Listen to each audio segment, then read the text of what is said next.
Homemade. I met the morning's rise with the same pair of eyes that had been utilized to see me through the days of my past. With all of those memories and the monotony of everyday life, I was able to create a unique vision for the world around me. My vivid views organically generated a road less traveled by, which guided me to this place I proudly stand now. Looking out my sectioned bedroom window, holding closely a familiar burning residing deeply inside my lining. This kind of feeling left my soul charred by a fierce, eruptive fury which viciously smoldered through who I was, just as the sun parts the night before's lingering darkness. As a shimmering star faded into the day's new blueness, so did my anxiety. Slowly, a calm knowing came flooding over me like sunlight spilling upon the horizon. All of my woes transformed into a collective understanding about the impending day I was merely moments away from experiencing. The first beam of light bulleted across the room with an astounding brilliance, only to delicately grace today's date on my desktop calendar. The red magic marker X's that were counting down the last few weeks instantly provided a reasoning for the heightened excitement which accompanied the arrival of the alluring sun. All the preparation was done. I was rapidly approaching my work's culmination. This was the day I had planned on touching the sky's elegant veneer, maybe scraping the invisible skin of the stratosphere, and if time allowed, I was going to try my hand at collecting some high-altitude cirrus clouds by locking them in mason jars with tightly sealed lids, so they could be escorted safely down to the ground.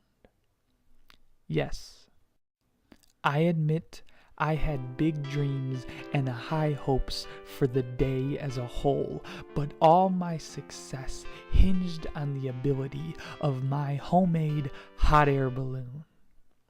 When I first started to pursue this absurd endeavor, my friends might have relayed a few cautionary tales dealing with the impossibility of amateur air travel.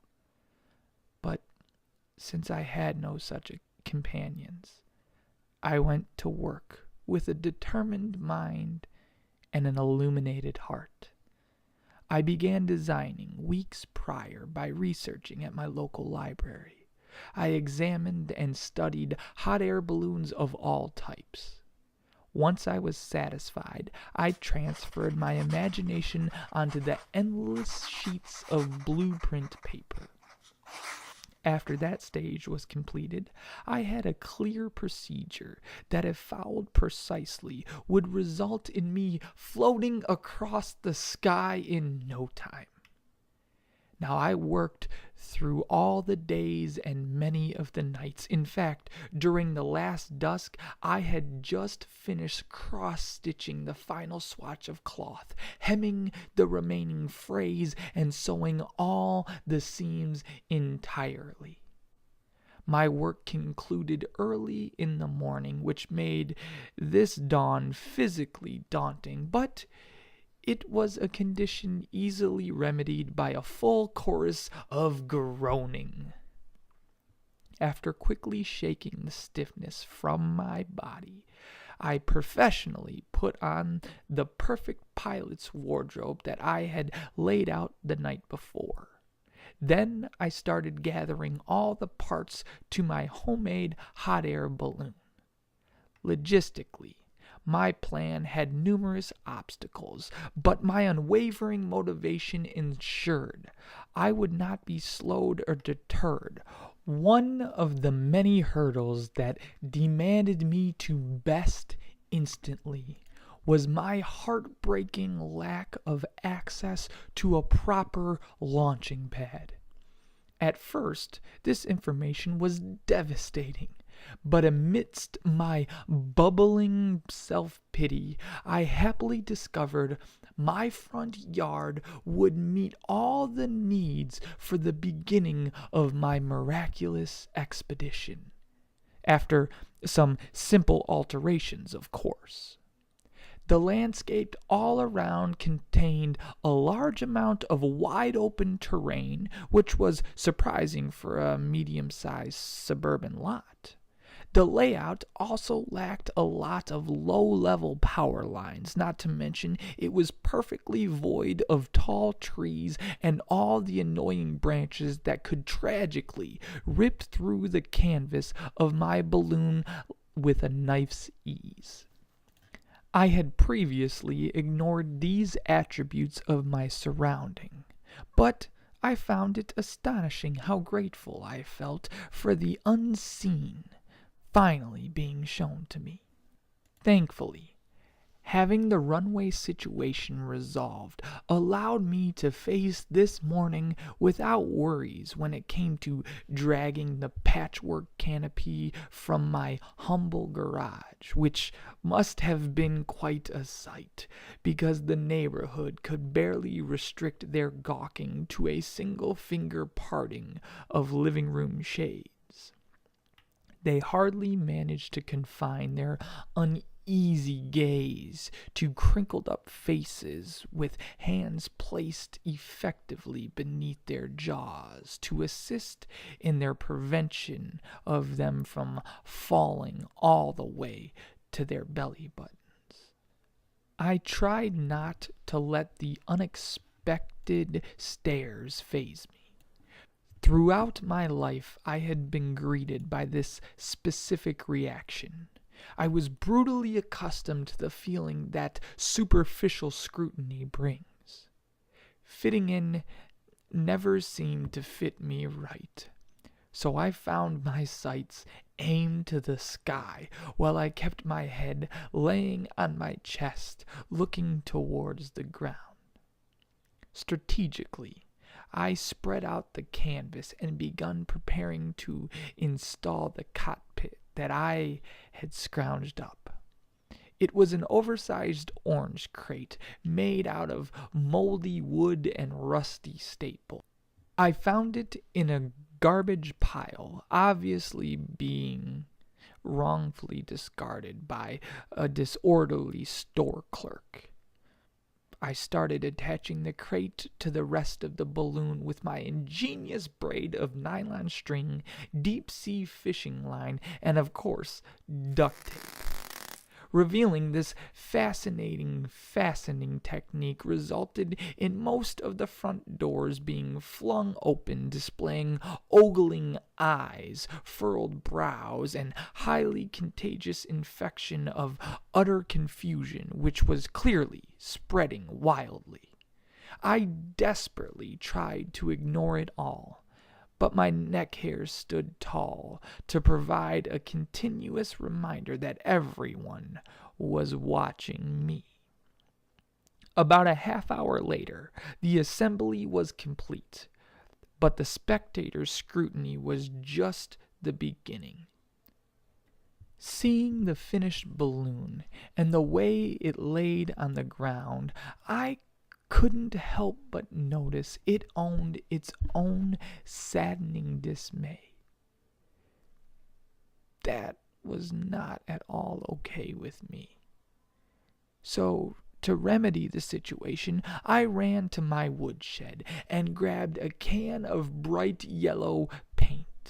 I came sprinting back and obnoxiously graffitied a 10-foot smiley face on the outside of my balloon.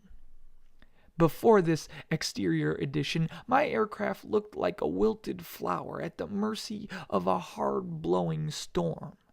Now, my creation was going to be a beacon of homemade happiness shining in the sky way up high. Admittedly, my balloon was missing some of the precautionary safety equipment, along with the technology that automatically goes with this type of aviation. But now it was smiling, and this is more than most can say. My low budget did not allow for a proper fuel source. All I could afford was a personal propane torch purchased at a hardware store. Even with all of my balloon's shortcomings, I knew everyone was going to love seeing my smiling face floating across the skyline. So I hurried through one last safety inspection, which was a futile endeavor from the start due to the countless aspects of my floating ship that could tragically go wrong over the course of any given flight. Once I finished fluffing the wrinkles out with a few swift shakes, I made my way to the wooden crate, pulled in a great amount of air, stood for a moment, and visualized the takeoff. A loud exhale prefaced my entrance into the captain's seat. The container uncomfortably screeched under my weight, inadvertently sucking all the confidence from my stomach. My 2 feet could barely fit flat on the floor of the poorly constructed crate, even after I squished them in. Once I properly concluded maneuvering my own body and traded focus from my physical presence to the actual journey before me, I lowered the goggles I borrowed from the saw table with a celebrity's flair and gracefully swooped my red Baron scarf round my neck with a fling. I was ready. By now, a rather large crowd had gathered. They all brought arms crossed with pessimistic wrinkled faces, 2 things it seemed they never left home without.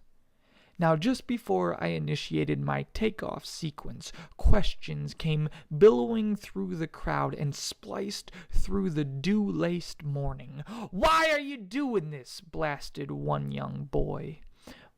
And my heart was stilled momentarily until I subtly shrugged and mustered up a few simple words.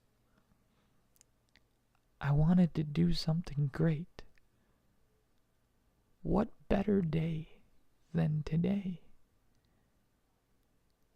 Then I clicked the torch twice, and once it ignited, I pointed the flame to the beckoning sky. Stillness seeped softly over the seconds as they slowly sauntered together till they created suffering minutes.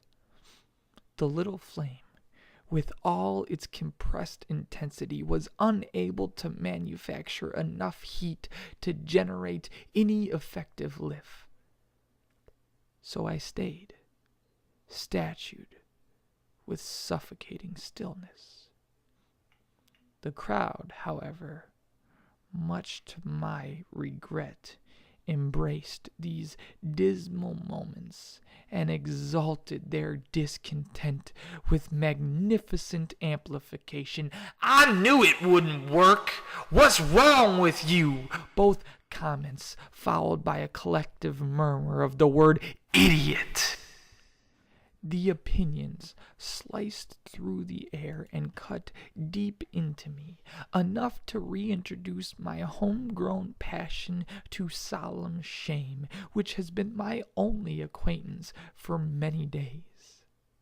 I tried everything to get my hot air balloon off the ground, but in the end, all I could do was lay my head on my chest and let the group feast on my hopes with gnashing teeth. They hurled insults and horrible names as though it was their professions. I remained thinking to myself, soon enough they will go home and finally leave me alone. They laughed. They all laughed from the deepest pits of their bellies. Many sounded like they had not enjoyed life this much in a long time. I was aching from my balloon and hurting for the crowd. What people could experience pleasure from the failures of others? I wondered as the degrading sounds swirled around me in a paralyzing tornado. The howling pierced my ears, and the crate began to frantically shake beneath my feet. I had my eyes shut so tight, I didn't understand what was happening. I figured the crowd spontaneously started throwing leftovers at me from their plastic Tupperware containers. The group was having a devastating celebration until all the yelling and the scowling abruptly stopped. My eyes were watering from having them slammed shut for so long. It was either that or my heart was actually bruised. Still, I could not comprehend why they stopped the ravenous rioting. So I summoned up what was left of my courage and reluctantly opened my teary eyes. Now, much to my surprise, I was unable to find a single member from the destructive crowd. I rapidly looked up to joyously discover my balloon bursting at its hand-stitched seams. I was actually flying. My torch was burning a highly flammable mixture of hateful laughter and devilish commentary. Carefully, I stretched over the knee-high crate to see all the astonished faces below me. Ecstatically, I waved to the crowd, trying to convey my appreciation for what they contributed to my dreams. Without them sending disappointing stares and a whirlwind of hot air, I would have never been able to make it up so high. Now, as I nuzzled with the cotton candy clouds and closed the lids on a few mason jars, I realized this was the first time in my entire life I was able to look down on all of those who never believed. Now, as much as I wanted to, I refrained and held my head high so I could admire the beautiful skyline off in the distant horizon. As I stared at the majesty before me, a smile peacefully crept across my face. Now, to this day, I don't know which could be seen with greater ease, my smile or the enormous one painted on the outside of my homemade hot air balloon.